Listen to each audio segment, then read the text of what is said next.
What's going on, guys? Welcome back to RC4wd.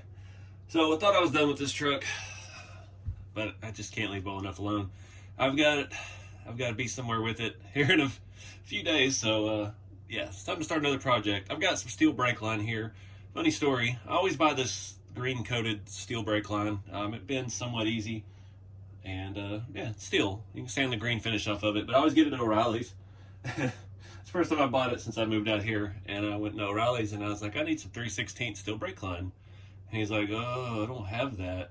And then he walks me back there and points directly at the 3/16 hanging on the wall. It's all behind the counter. So I grabbed a stick of 5/16 also. I'm gonna attempt to make some like cowboy tips for the back of this. Just, it kind of fits the theme of the truck. So I did already try to attempt last night cutting this with my bandsaw, and it would not really bite into it. That blade's probably cooked at this point, all the odds and ends I've cut with it. So I gotta figure out what I'm gonna use, Dremel or whatnot. I'm gonna start with the tips. I haven't decided if I want to come out the sides or the back.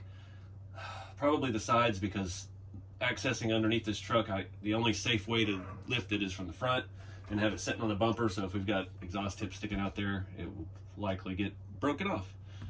No idea yet how I'm going to attach the tips to the pipe. I did have some ideas. I want to at least go to a muffler. I don't want to run all the way up to the engine bay unless there's just an abundance of space there. But getting underneath this, of course, the final video of the truck, I can't take it apart. I can't flip it upside down. We'll lose all of our leaves. So we're going to have to do this with it standing on end. I've got this. This came off a 1/8 scale model car. It didn't really fit on here at all. But it's just a hollow muffler. It doesn't look that. It's only a one in, single out. What I've done in the past, there's your muffler right there. This one's about out of fluid, so yeah, no harm in cutting it up. I don't know exactly the layout or anything, position underneath there till we get it up and look. So let's flip this thing on its end and see what falls off. So luckily nothing fell out but a few leaves. That's good. People on social media see this and they all got the same joke. It really roads it on the trail and everything comes loose in the cabinets. Everything in this truck, in this work bed, is glued down. So I don't have to worry about all that stuff coming out. What side is which? That's the passenger side. I don't remember on the Squarebody which side that is on. That is a little bit big. I guess we could, that one's a little bit smaller. We do have that cross member right there, which we could force to rotate, and we actually have a place to put some screws through it. That could be handy. Wondering if we could screw it into the end and make the pipes come out the other side. Could use like a grub screw. The 3/16 stuff, if you cut it jagged enough, it will thread onto an M3 bolt. That's why I like using that. And then we could just make our pipes, slight arch, come out here, make some kind of hanger off of the back of the utility bed. Yeah. I'm gonna start trying to cut this into some cowboy tips, thinking maybe 1.5 inches, 1.25 long. And yeah, we'll see. I don't know yet on the finish what I'm gonna do. Obviously, I usually just like stick the piece in a drill and hold some sandpaper and sand all this finish off, and that'll leave us with a bare metal. For the tips, I could probably use that chrome paint, and then the rust streaks really makes that rusty pipe look. We could do the whole thing that way, honestly. So we'll just see. Let's go cut some metal.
All right, that's a lot of work.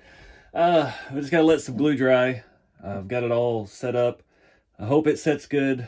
I can't tell until we flip it over, which I'm gonna let this set overnight.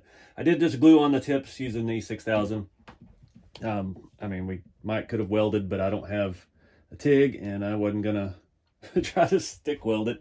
I don't have a tank for my wire feed, and that'd be a mess. The stuff's so thin. So I did go ahead and use the model car muffler, and I did just glue it on. I bolted the pipes.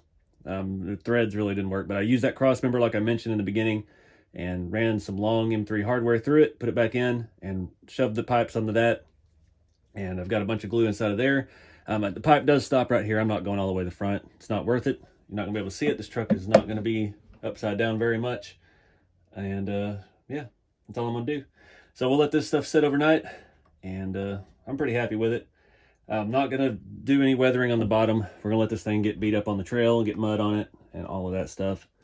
So yeah, it's done again for the 4th time. Let's see how it looks in the morning.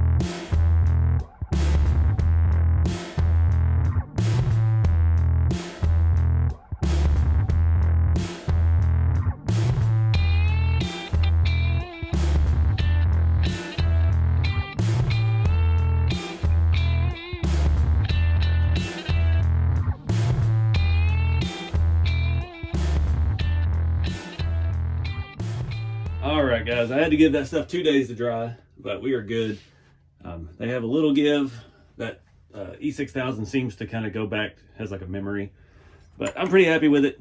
It could have been better. The bends on the pipe, I'm just not good at that, especially at this size, and that's pretty thick wall stuff. I mean, we're using real vehicle brake line, so it's got a little bit of thickness, wall thickness to it, but it's good enough for this thing. I think the tips, I was really excited about how the tips came out. And you saw how I polished that. I just worked it up with sandpaper. Started with like 120 grit, and I went a little bit further with the tips, went up to 2000 and some Scotch-Brite. The pipes themselves, they have a little bit more texture, and we'll leave it that way. I'm hoping the pipes will rust up. The tips will take a little more time because they're polished a little further. I didn't use any actual polish. I just did the sandpaper part, so we'll see how it progresses over the years. But I'm excited to see it. Hoping we got them far enough forward on the bed that they don't get bent and knocked around and everything. This one has a little bit of wobble, but now the glue's dry, it's not nearly as bad. But I'm really happy with how that muffler came out up there, if I can show you that.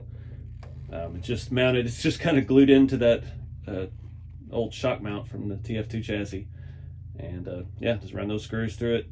I wasn't able to tap the pipe into those screws. I'm guessing on the one I did that on before, I really had cut it and left a jagged edge in there that it could actually thread onto. But it's good enough. Like I said, I filled that up with E6000 and stuck them on there and let it set for 2 full days to dry. So I think we're good. But I guess that's going to wrap it up for this video. I appreciate you guys watching. Get out there and have some fun with the hobby. We'll get this thing out and run it here in the next week and see how it actually does. See if those tire foams hold up, and hopefully we don't break anything. It's going to be a pretty tame thing I'm going to. It's going to be fully scale oriented, and it's not going to be like a normal event. It's going to be kind of crawler with a little bit of scale. This is going to be just scale.